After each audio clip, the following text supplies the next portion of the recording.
Seperti yang kami ceritakan pada episode sebelumnya, tahun 1241 Saka atau tahun 1319 Masehi merupakan masa terjadinya pemberontakan Rakuti di Majapahit. Saat itu, Prabu Jayanegara dibawa lari oleh Gajah Mada meninggalkan istana. Untuk menyelamatkan rajanya, Gajah Mada membawa Prabu Jayanegara ke arah utara melewati Dusun Jatidur yang berada di Kabupaten Jombang saat ini. Ana tangis layung-layung tangis. Dengan bantuan dari Lurah Jatidur, Jayanegara kemudian diseberangkan ke Sungai Brantas sehingga dapat melanjutkan pelariannya ke arah Gunung Pucangan.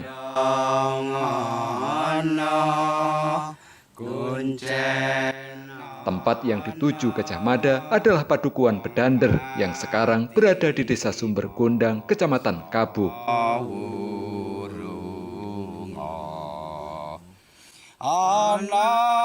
Rumah yang ditempati Jayanegara di Padukuhan ini adalah rumah Ki Blander, yang lokasinya kini sudah tidak bisa dipastikan, namun merupakan salah satu dari rumah-rumah penduduk ini yang letaknya berada di dalam pagar banon atau pagar yang terbuat dari batu bata merah. Pagar banon tersebut kini hanya tinggal pondasinya saja, namun posisinya terpendam di dalam tanah. Wong mati mongso urung ana tangis layung. Selain di rumah Ki Blander, tempat lain yang juga disebut menjadi tempat persembunyian Raja Jayanegara di Bedander adalah di puncak Gunung Jeladri, yaitu sebuah gunung yang berada di sebelah utara Dusun Bedander. Namun menurut Suparno, pemerhati sejarah Bedander, Gunung Jeladri hanya ditempati oleh prajurit pengawalnya saja. Sebab dari puncak Gunung Jeladri tersebut, para prajurit dapat mengantisipasi kedatangan musuh jika ada yang akan masuk ke Bedander. Untuk mencapai puncak Gunung Jeladri bukanlah hal mudah. Kita harus berjalan kaki, menyeberangi sungai dan menyusuri hutan dengan jalan yang terjal dan menanjak. Tangise wong wedi mati gedhong ana kuncen ana wong mati mongso urung ana tangis layung-layung tangis wong wedi mati gedhong ana kuncen ana wong mati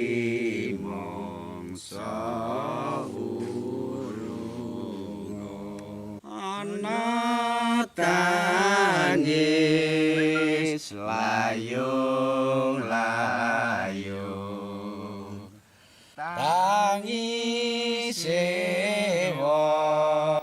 Setelah setengah jam menempuh perjalanan, kita akan tiba di puncak Jeladri.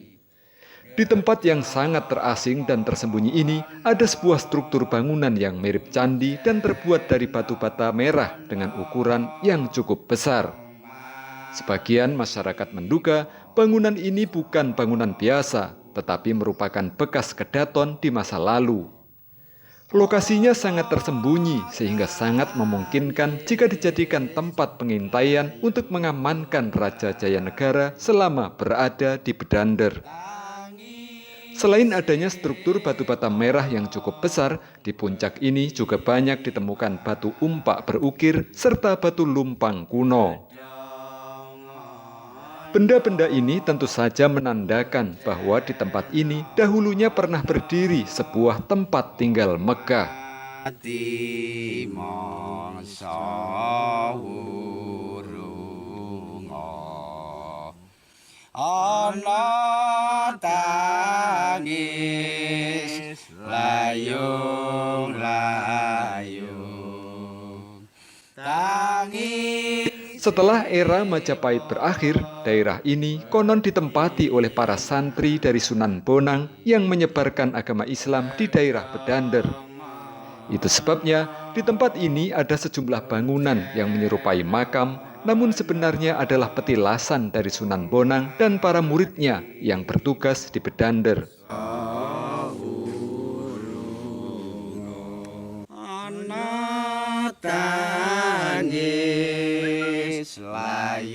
Meski lokasinya cukup jauh dari pemukiman penduduk, hingga kini situs Jeladri yang berada di puncak Gunung Jeladri ini masih terus dirawat oleh warga.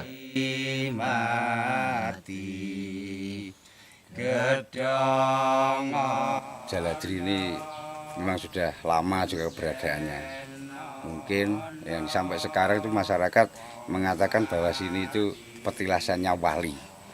Mengenai Cungkup atau Sentolo Jeladri ini memang sejak era kerajaan sudah ada. Nah, mungkin sesuai dengan secerita atau sejarah pengungsiannya Jayanegara itu di Badander sana. Nah, di sini itu mungkin ini untuk tempat penjagaan. Nah, kalau sekarang angkatan udara untuk pemantauan musuh-musuh yang datang dari utara, bisa datang dari selatan. Dan kalau Jayanegara itu diungsikan di tempat seperti ini, kan mudah dijangkau dan mudah dideteksi oleh musuh. Itu sangat tidak mungkin kalau kita pikir secara logika. Jadi maka benar singgahnya Jayanegara itu di desa Badander sana, pasukannya keamanan itu mungkin berada di sini. Itu versi atau cerita legenda yang berkembang di masyarakat sekarang. Selain itu ada cerita juga ini bekas tempat pemukiman apa, Pak? Ada. Kalau pemukiman itu kalau orang sini yang mengatakan petilasan wali. Jadi setelah era Majapahit seluruh wali kan sudah dipetakan tugas-tugasnya itu di wilayah masing-masing. Nah, ini termasuk wilayahnya Sunan Bonang. Itu untuk mengislamkan yang paling sulit itu Majapahit itu bagian Badander sini. Badander, jadi mengirim santrinya 3 orang. Bahkan santrinya itu bersumpah, saya tidak akan kembali ke pondok Tuban kalau sebelum bisa mengislamkan Badander. Tidak berhasil. Nah, karena Sunan Bonang mengirim lagi 3 santrinya, dikirim gagal lagi. Nah, setelah itu mungkin di sini juga di cerita sini Jeladri iki tahu digawe sidange para wali. Nah, mungkin untuk membicarakan masyarakat Badander yang sulit diislamkan itu beliaunya Kanjeng Sunan Bonang itu pernah sidang di sini. Di antaranya beberapa wali yang lain dan tokoh-tokoh Islam yang lain itu pernah musyawarah di sini. Maka akhirnya di sini ada jumlahnya makam 9. Orang sini masyarakat setempat ini jadi makome wali. Makanya di sedekah niki nyaosi dahare Mbah Wali 8 tinari. Tapi aslinya itu makam atau sekedar petilasan? Petilasan. Kalau makamnya wali kan sudah jelas. Wali 9 itu. Jadi berarti yang benar itu mungkin petilasan. Petilasannya Sunan Bonang sama murid-muridnya atau santri-santrinya dan tokoh-tokoh Islam yang lain. Mengenai bangunan-bangunannya ini, Pak, dari struktur batu bata juga era Majapahit. Ya. Ini bangunan apa ini? Bangunan ini masyarakat sini juga seperti itu. Jadi peninggalan Majapahit ya zamannya siapa ya itu ya juga cuman digunakan untuk memantau lawan-lawan yang pemberontak Majapahit itu. Jadi untuk mengintai musuh yang dari sebelah utara, wilayahnya Ronggolawe itu kan sebelah utara. Nah, terus yang selatan dari manapun itu pemantauannya lebih strategi lah tempat di sini. Dari gunung. Nah, dan sampai sekarang sebelah barat itu ada pangkalan udara 222. Satrat 22. Nah niku mungkin nek wong Jawa ngarani yang saya sampaikan dulu ya iki Nejo Wantai biyen kanggo pemantauane keamanane negara Majapahit. Penelitian yang pernah dilakukan oleh BPJB di area Bedander ini seperti apa? Di Bedander itu kita sudah melakukan pendataan ya, peninjauan di makam desa, itu makam dusun ya, makam dusun atau makam desa saya lupa 2007. Tapi waktu itu 2007 saya sifatnya survei begitu, tinggalan-tinggalan potensi purbakalaan di sana kaitannya dengan sebaran tinggalan yang ada di utara Brantas, termasuk waktu itu fokusnya memang di Kabuh. Dan ditemukan hampir potensi sebaran fragmen porselin yang sama dengan yang Kabuh sampai di